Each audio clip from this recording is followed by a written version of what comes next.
Assalamualaikum warahmatullahi wabarakatuh. Bismillah, alhamdulillah, ussalli wa sallimu ala rasulillah Sayyidina wa maulana Muhammad ibn Abdillah wa ala alihi wa ashabihi wa mawalah, amma ba'du. Sedulur yang dirahmati Allah, alhamdulillah wa syukru ala ni'amillah. Al-Fakir panjatkan puja dan syukur kehadirat Allah Subhanahu wa taala. Dan alhamdulillah pada kesempatan kali ini Al-Fakir masih bisa bersilaturahmi bagi para muhibbin, para subscriber channel A6 Official dimanapun kalian berada. Dan tentunya Al-Fakir doakan bagi kalian semua semoga senantiasa diberikan umur panjang, sehat walafiat, diberikan rezeki yang melimpah ruah, dan semoga senantiasa mendapatkan rahmat dan kasih sayangnya Allah Subhanahu wa taala. Amin ya Allah ya rabbal alamin. Sedulur yang dirahmati Allah, pada kesempatan kali ini Al-Fakir tidak akan membahas tentang sebuah amalan ataupun tidak akan membahas tentang masalah kesehatan lambung, tetapi pada kesempatan kali ini Al-Fakir sedikit akan mengupas ataupun membahas keistimewaan kita mencintai dzurriyyah baginda Nabi. Dan perlu kita ketahui bahwa baginda Nabi Muhammad SAW mempunyai putri yang dinamakan dengan Sayyidah Fatimah. Dan Sayyidah Fatimah mempunyai dua orang anak yang dinamakan dengan Sayyidina Hasan dan Sayyidina Husain. Yang mana Sayyidina Hasan dan Sayyidina Husain cucu baginda Nabi yang sangat dicintai oleh baginda Nabi. Yang mana Sayyidina Hasan dan Sayyidina Husain itu mempunyai karakter yang berbeda. Sayyidina Hasan mempunyai karakter dengan kelembutannya, sedangkan Sayyidina Husain mempunyai karakter dengan ketegasannya. Maka jangan heran ketika pada waktu sekarang dzurriyyah baginda Nabi ataupun yang disematkan di negara kita Indonesia disebut dengan para habaib. Ada habaib ketika dakwah ceramahnya itu tegas. Ada pula seorang habaib ketika dakwah ceramahnya dengan lembut. Mengapa demikian? Karena sudah ada dari atasnya. Maka dari itulah alangkah indahnya ataupun sudah semestinya kita sebagai umat baginda Nabi untuk senantiasa memuliakan, menghormat, takdim kepada dzurriyyah baginda Nabi, kepada para habaib-habaib yang ada di seluruh dunia. Ketika kita mencintai habaib dengan ketegasannya, jangan sampai kalian membenci dengan habaib yang lembut.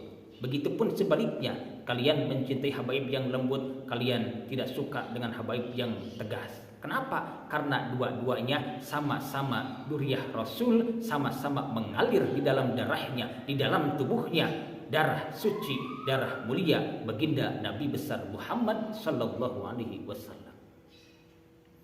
Karena habaib yang lembut dakwah ceramah sama saja li'ila'i kalimatillah, sama-sama ingin menegakkan syariat agamanya Allah Subhanahu wa taala. Maka ketika kita bertelaah zaman sekarang, melihat suasana sekarang, banyak sekali orang-orang yang memfitnah, mengkriminalisasi dan mendolimi para habaib yang ada di negara kita Indonesia. Naudzubillah, summa naudzubillah. Jangan sampai terjadi kepada diri kita. Karena apa? Kita akan malu oleh datuknya, yaitu baginda Nabi besar Muhammad sallallahu alaihi wasallam. Kita ditanya, kita cinta Nabi, kita pengen syafaat baginda Nabi, tetapi alangkah hinanya, alangkah malunya ketika kalian menginginkan syafaat Rasul, menginginkan pertolongan Rasul, tetapi kalian tidak mencintai, tidak menghormat, tidak memuliakan dzurriyyah-dzurriyyahnya. Naudzubillah, summa naudzubillah. Jadi jangan sampai terjadi kepada diri kita itu apa?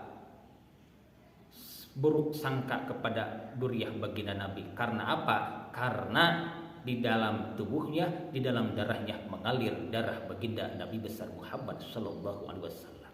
Sedulur yang dirahmati Allah, maka ketika kita melihat dari fadilah ataupun keistimewaannya, jangan-jangan kita sampai mengagungkan, menghormatnya, kita melihat wajahnya dengan wajah gembira, dengan wajah penuh cinta, itu sudah menjadikan sebuah kebaikan bagi kita semua. Kita melihat para habaib Duriyah Rasul dengan penuh rasa cinta, dengan penuh rasa hormat, dengan seketika akan turun rahmatnya Allah Subhanahu wa ta'ala. Itu diantaranya. Jadi padilah keistimewaan ketika kita mencintai baginda Duriyah baginda Rasul, insya Allah akan mendapatkan rahmatnya Allah Subhanahu wa ta'ala, dan kelak jaga di akhir kiamat mendapatkan syafaat datuknya, yaitu baginda Nabi besar Muhammad sallallahu alaihi wasallam. Sedulur yang dirahmati Allah, dimanapun kalian berada, Al-Fakir menghimbau, Al-Fakir mengajak, dan Al-Fakir tidak putus-putusnya untuk senantiasa, untuk kita semua senantiasa memperbanyak sholawat kepada baginda Nabi, untuk senantiasa memperbanyak istighfar, memohon ampunan kepada Allah Subhanahu wa ta'ala, dan senantiasa kita memperbaiki sholat kita. Semoga di sisa-sisa hidup kita senantiasa mendapatkan hidayah inayahnya Allah Subhanahu wa ta'ala, dan kelak ketika kita mati mendapatkan husnul khatimah. Amin ya Allah ya rabbal alamin. Mungkin sekian yang bisa Al-Fakir sampaikan. Hadanallahu wa iyyakum ajmain wal afu minkum. Wassalamualaikum warahmatullahi wabarakatuh.